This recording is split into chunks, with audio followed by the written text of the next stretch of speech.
নমস্কার, আমি doctor Kaustav Saha, consultant urologist and robotic surgeon practising in Kolkata. আজকে আমরা কথা বলবো পেনাইল ইমপ্লান্ট নিয়ে। প্রচুর পেশেন্ট আসে আমাদের কাছে ইরেকটাইল ডিসফাংশন অর্থাৎ ইডি নিয়ে, যে তাদের শক্ত হচ্ছে না। এই সমস্যাতে অনেক পুরুষ মানুষই ভুগছে এবং আস্তে আস্তে এর ইনসিডেন্সটা আমাদের বেড়ে যাচ্ছে। তার কিছু কিছু কারণ আছে। এক হলো লাইফস্টাইল। আমাদের সবারই লাইফস্টাইল আজকাল খুব হেক্টিক হয়ে গেছে, খুব সেই ন্যাচারাল লাইফস্টাইলগুলো নেই। আমরা অনেক রকম অর্গ্যানিক ইনঅর্গ্যানিক জিনিস, কেমিক্যালযুক্ত জিনিস কনজিউম করছি।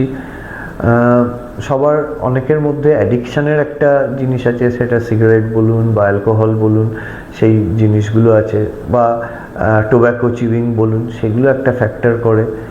এছাড়াও আরও বিভিন্ন environmental factor, life stress related factor, এগুলোর জন্য ইরেকটাইল ডিসফাংশন এখন আগের থেকে অনেকটা বেশি একটা কমন একটা বড় প্রবলেম হয়ে দাঁড়াচ্ছে।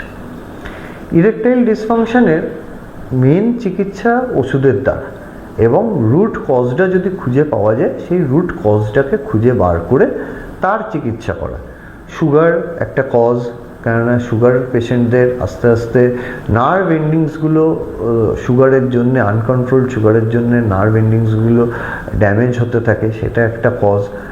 প্রেশার একটা কজ, কোলেস্টেরল থাকলে হাই কোলেস্টেরল একটা কজ, অ্যাডিকশন যেরকম বললাম একটা বড় কজ, লাইফ স্ট্রেস অ্যাংজাইটি সেটা একটা কজ, একটা ইমোশনাল একটা কোশেন্ট এখানে থাকে বা ইমোশনাল ফ্যাক্টরও এখানে থাকে, সেটাও একটা ইভ্যালুয়েশনের দরকার। যে একটা হয়তো পার্টিকুলার সিনারিওতে বা একটা পুরুষ মানুষের সেখানে সে ইরেকশনটা সে গেইন করতে পারছে না। তো এই সব জিনিসগুলো দেখে আমরা কিছু ওষুধ প্রেসক্রাইব করি। সিলডেনাফিল হোক, টাডালাফিল হোক, আরও কিছু মলিকিউলস এখন রিসার্চে চলছে, কিছু মার্কেটে আছে, আরও কিছু আছে।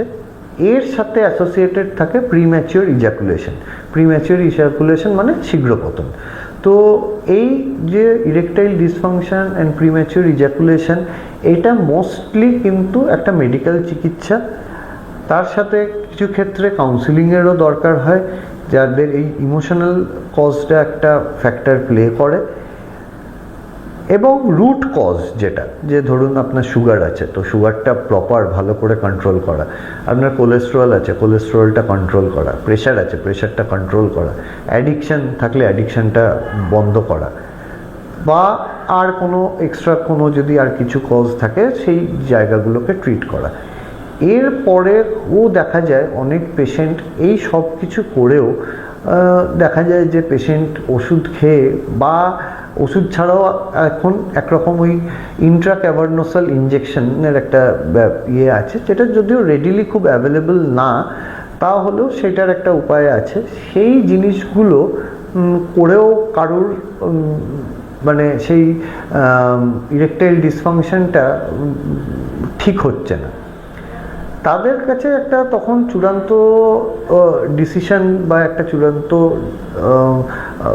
আসে, সেটা হলো পেনাইল ইমপ্ল্যান্ট।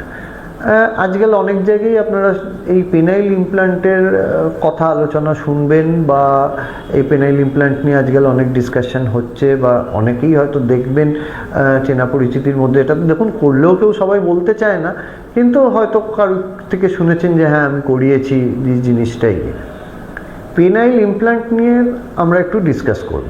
পেনাইল ইমপ্ল্যান্ট একটা আর্টিফিশিয়াল প্রস্থেসিস মানে একটা সিলিকনের একটা টিউবের মতন, যেটা আপনার পেনিসের যেটা দুটো ক্যাভার্নোসা থাকে, যেটাতে রক্ত ফিল হয়ে যেটা শক্ত হলে পেনিসের ইরেকশন হয়, সেইটার ভেতরে আমরা দুটো সিলিকন ইমপ্ল্যান্ট বসিয়ে দিই। তো সেই সিলিকন ইমপ্ল্যান্টটা রেডিলি অ্যাভেলেবল দু টাইপের হয়। আজকে ইন্ডিয়াতে দু টাইপের ইমপ্ল্যান্ট অ্যাভেলেবল। একটা হলো ম্যালিয়েবল বা সেমি রিজিড ইমপ্ল্যান্ট, আর একটা হলো ইনফ্লেটেবল ইমপ্ল্যান্ট। এই দুটোর মধ্যে একটা বেসিক তফাৎ আছে। যেটা ম্যালিয়েবল ইমপ্ল্যান্ট, সেটা ডিফ্লেট করার বা সেটা চোপসানোর কোনো সিস্টেম নেই। সেটাতে আপনার সর্বসময়ে পেনিসটা ইরেকশানে থাকবে। সেটা আপনি ইরেকশানটা চাইলে ইরেকশানটা আনবেন এবং চাইলে ইরেকশানটাকে শেষ মানে কমিয়ে দেবেন, তার কোনো সিস্টেম নেই। সেটা ইউজুয়ালি কি হয়, সেটা একটা সিলিকন রড, যেটা মোটামুটি একটা সেমি রিজিড, সেটা আপনার ক্যাভার্নাসে ঢুকিয়ে দেওয়া হলো এবং আপনি যখন আন্ডারওয়্যারের মধ্যে পেনিসটা থাকছে তখন সেটা ফোল্ড হয়ে নিচে হয়ে থাকছে এবং যেই আন্ডারওয়্যারটা আপনার তখন করা হলো, আপনি যখন পেনিসটাকে বার করলেন সেটা তখন ইরেকশানে চলে গেল।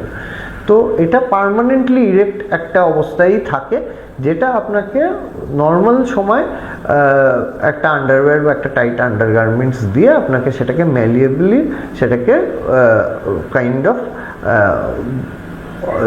হাইড করে রাখতে হবে। এইটা কস্ট এফেক্টিভ অনেক, তাই অনেক মানুষে কস্ট এফেক্টিভের জন্য এই অপশানটাও চুজ করে। কিন্তু এর থেকে অনেক উন্নত হলো 3 piece inflatable implant. 3 piece inflatable ইমপ্লান্টের আমরা এখানে ছবি দিয়ে দেবো সাইডে, আপনি দেখে নেবেন। এটাতে সুবিধা হলো আপনার এই পেনিসের মধ্যে যে টিউবগুলো দেওয়া হচ্ছে সেই টিউবগুলোতে জল ভরা এবং জল বার করার একটা ব্যবস্থা করা আছে। তো আপনার অন্ডকোষে একটা ছোট বেলুনের মতন রাবার একটা ভালভ মতন থাকবে, সেটা আপনি যখন প্রেস করবেন আপনার পেটের তলপেটে একটা জলের রিজার্ভার থাকে, সেখান থেকে আপনার এই পেনিসের ভেতর টিউবগুলোতে জল ভরে গেল এবং আপনার পেনিসটা ইরেকশন হলো। এবং আপনার যখন সেক্সুয়াল ইন্টারকোর্স শেষ হয়ে গেল, আপনার যখন হয়ে গেল, তখন আপনি আবার একটা ওই পেটের ভেতর সুইচ থাকে, সেই সুইচটা টিপলে ওই টিউবগুলোর থেকে জলটা বেরিয়ে সেই রিজার্ভারে চলে গেল এবং আপনার পেনিসটা নর্মাল ফ্ল্যাসিড অবস্থায় যেরকম থাকে, সেরকম অবস্থায় চলে এলো। এটা অনেক সোশ্যালি অ্যাকসেপ্টেবল। আপনি আপনার নিজের কন্ট্রোল মতন ইরেকশন গেইন করতে পারেন এবং ইরেকশন লুজ করতে পারেন। তো কিন্তু এই ডিভাইসগুলোর ডিসঅ্যাডভান্টেজ হলো এই ডিভাইসগুলো ভেরি কস্টলি, এর ইমপ্লান্ট করার টেকনিকগুলো অনেক কমপ্লিকেটেড, এর সার্জারিটা অনেক একটু জটিল, টাইম কনজিউমিং এবং এক্সপার্ট হ্যান্ডস লাগে। যারা এই পেনাইল ইমপ্লান্ট রেগুলারলি করছে তারা ছাড়া নর্মাল লোক ইউরোলজিস্ট বা সবাই এই ইয়েতে করে না, বাই চয়েস করে না, কেন তারা সেটা রেগুলারলি করছে না। তো পেনাইল ইমপ্লান্ট এই 2 ধরনের। এবার পেনাইল ইমপ্লান্ট যে ধরনেরই হোক না কেন, আপনাকে এই চূড়ান্ত ডিসিশনে আসার আগে একটা জিনিস মাথায় রাখতে হবে, সেটা হলো number 1, this is a non reversible process.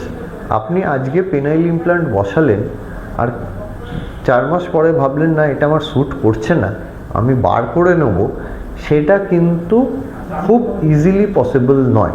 সেটা is a very complex procedure এবং আপনার পেনিসটা কিন্তু সারা জীবনের জন্যে একটা সেই আর আপনি পুরনো রকম সেই পেনিস ফিরে পাবেন না, তার নার্ভ ড্যামেজ হয়ে যাবে, তার হয়ে যাবে, আপনি তো ইরেকশন আর পারবেনই না ন্যাচারালভাবে, আর সেই পেনিসের আকৃতিটাও থাকবে না। আপনি ধরে নিতে পারেন ইটস আ ইরিভার্সেবল প্রসেস। আপনি একবার বসালেন তো you'll have to carry it on for life, ঠিক আছে? অতএব এই পেনাইল ইমপ্লান্টের আগে আপনার প্রপার কাউন্সিলিং এবং প্রপার এই জিনিসগুলো, তার অ্যাডভান্টেজ ডিসঅ্যাডভান্টেজ, এই জিনিসগুলো আপনার জানা খুব দরকার এবং আপনাকে কিন্তু খুব ভাবনা চিন্তা করে মেটিকুলাসলি এর ডিসিশন নিতে হবে যে আমি পেনাইল ইমপ্লান্ট বসাবো কি বসাবো না। কেউ বসিয়েছে শুনে বা ইউটিউবে দেখে বা ইনস্টাগ্রামে দেখে এই ডিসিশন যে আমি পেনাইল ইমপ্লান্ট বসাবো, এই জিনিসটা আমরা ভীষণভাবে ডিসকারেজ করি। যতক্ষণ না আপনি নিজের থেকে আপনার নিডটা আপনি ফিল করবেন, যতক্ষণ না আপনার সব মেডিকেল থেরাপি ফেল করছে, আপনার ওষুধ খেয়ে একদমই কিছু লাভ হচ্ছে না, ততক্ষণ আপনারা পেনাইল ইমপ্লান্টের দিকে এই জিনিসগুলো আমরা রেকমেন্ড করি না বা আমরা বলি যে আপনারা এটা ভাবনা চিন্তা করে জিনিসটাকে ইনফর্ম ডিসিশন নেওয়া উচিত। ঠিক আছে? ওকে, থ্যাংক ইউ, ধন্যবাদ, আবার দেখা হবে।